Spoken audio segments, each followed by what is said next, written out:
Hello guys, okay, perfect. I'm happy that you saw that first video and it intrigued you enough to come and take a look at what we're doing. Now in that video, it also said that probably the first step you'd want to do is go and check your documentation of all these entities we're talking about, insurance companies, banks, the courts, all these different entities, any kind of disability that you're getting, any kind of social assistance, all of it is on capital letters. So if you can go and take a look at your documentation and see that. Now let's start talking about why. Why is that? Why is it all capital letters and they don't refer to you in any other way? And the reason being is because you are not that entity. That entity in all capital letters of your name means that it's a company that's listed on the world market. That name, all capital letters, was opened on your birth date. And the proof is the birth certificate. Your birth certificate is the actual proof receipt that you own this company. Now, if you take your birth certificate and take a look at it, there's a serial number. You can actually punch that into fidelity.com and it will show you your bond if you do it correctly.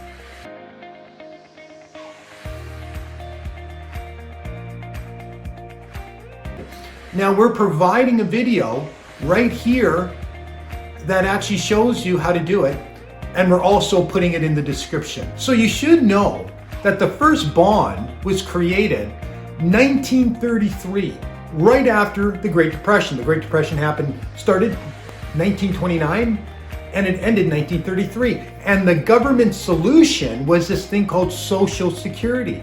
And that was everybody lining up to make the problem go away, the Depression, and they all opened up their companies, their bonds. And this was the first time that they actually incorporated a person. Now keep in mind, since 1933, everybody just got into the habit of doing that. If you go to the hospital and have a baby, they'll say to you, you can't take your baby home until you register him. So this is where all the bonds started being made. But the bigger thing about it is that's when, from day one, 1933, all these big corporations, such as the bank, insurance companies, they did everything they could to manipulate the bond from us. They knew about it and they started to manipulate the bond from us by manipulating these contracts that they have us signing. Now, it's important to know these contracts aren't even written in English. They're written in a language called legalese. We're gonna put up a definition here for you. All we did is search it off the internet.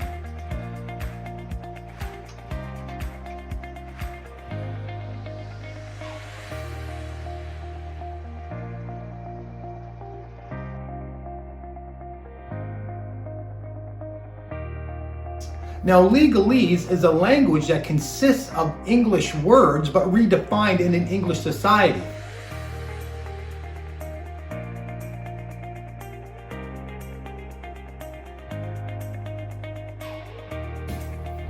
Now within legalese, they've redefined the word person. And the word person, we're gonna put up a definition here for you. All we did is search it off the internet.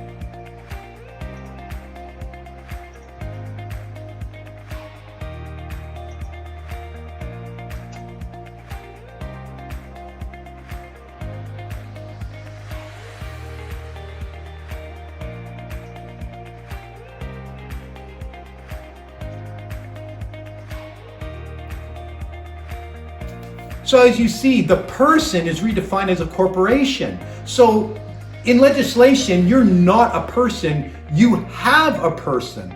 And that person is in all capital letters of your name. And it's a corporation that you're the chief executive officer of. And when you sign documentation, you are the one releasing the money. Here is a video that we're gonna recommend you watch. And we're also putting it in the description. It's called Meet Your Straw Man. Straw man is just another term used for the person.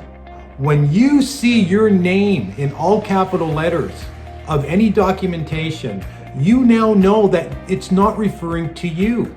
Okay, it's referring to a separate entity, a company that was opened up on your birth date, and it's named your name.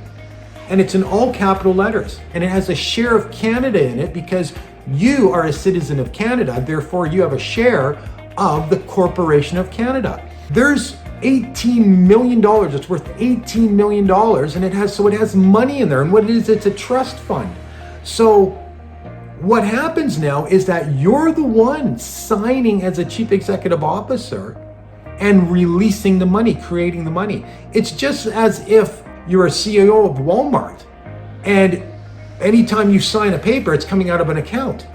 All right, well, in this case, you do own a company and you are a chief executive officer of a company, and it's your own company. Therefore, when you're signing these documents, not understanding the true identity you play in the transaction, it's like being a senile grandmother. It's like having a senile grandmother. The bad grandson goes and says, oh, well, little Larry needs shoes. And the senile grandmother just says, okay, how much is it? Oh, it's $2,000, Grandma. And she just signs whatever you put in front of her. And she's releasing money from, let's say, her trust account that they have for the grandkids. There's no difference whatsoever. So guys, there's no question that this bond exists. It's kind of interesting because they hide it right in plain sight, right in all the documents that you'll be signing through life. Okay guys, our next video is going to be very interesting. We're going to go through each of the transactions, such as the bank transaction, the insurance transaction. We're going to go through all these different transactions. They're all listed right here. And you're not going to want to miss that episode because we're going to bring it to the next level and explain it further. Thanks for coming out. Have a great day. So don't forget to like this video and share with your friends and subscribe.